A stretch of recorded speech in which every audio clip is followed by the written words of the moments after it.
Hello and welcome back to our channel where we tell you what we would do differently if we were the creators of TV shows and movies.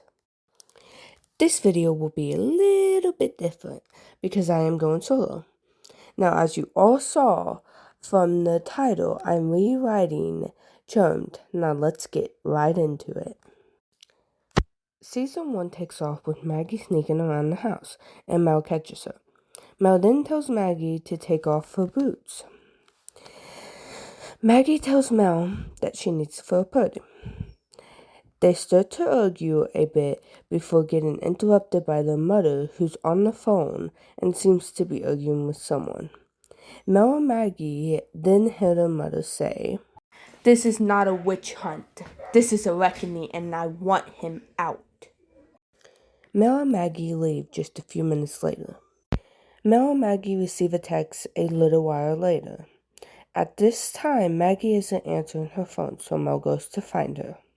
They then go home to find their mother is dead. They are obviously sad, although Maggie doesn't show it.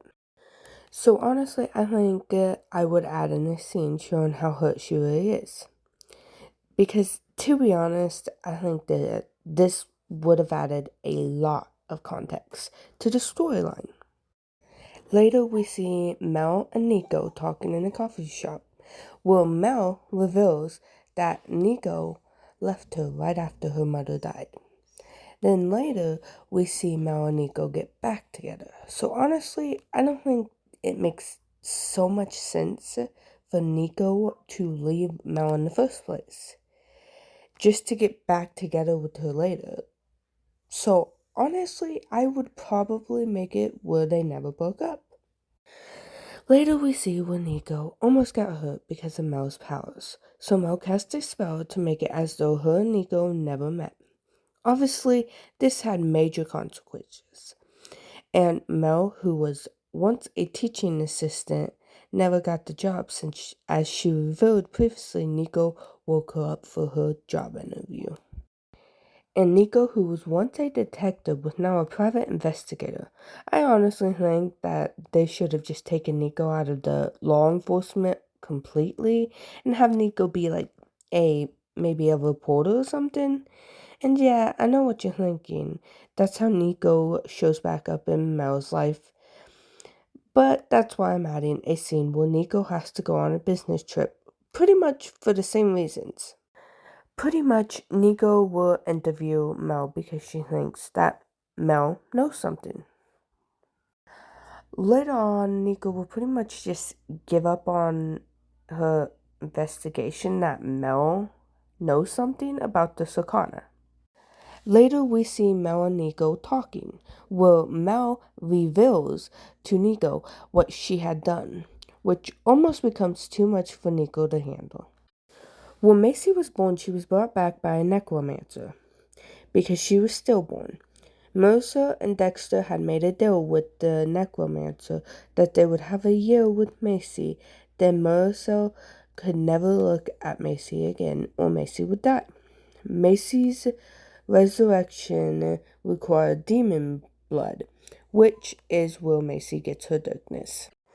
Eventually, Galvin finds out that Macy's a witch. Macy tells Galvin about her demonic side, which would result in Macy dying by taking on the source, but also giving the audience more time to actually start liking Kayla by giving her almost 2 seasons instead of 1. As most of you probably know, it was Maggie's first year in college, and she was trying to rush for Kappa, but she ended up falling in love with Parker, Lucy's boyfriend, of course. The show then reveals that Parker is a half-demon, and his father wants him to take on the source. Maggie, of course, ended things with Parker as soon as she found out about him being a demon, as she should. Later on, the show reveals that Maggie and Parker do indeed get back together, but honestly, I don't think they should have got back together to begin with. I mean, yeah, they're cute and all, but let's be honest, Maggie shouldn't have forgiven him as if nothing ever happened. I would probably make it to where they never got back together to begin with. We see Maggie and Jordan get together later in the show, only to break up 5 minutes later. So I would probably make it where they kissed, but then decided to just be friends. Later in the show, we see a huge fight between Poker, Maggie, and Jordan, where Poker tries to kill Jordan, but of course, Maggie doesn't let that happen. I'm adding a scene where Poker and Jordan actually become friends, but Jordan starts talking about asking Maggie out, and that's what leads up to Poker trying to kill Jordan. And honestly, I think that's all I would really change. With that being said, I hope you liked the video. Be sure to like and subscribe.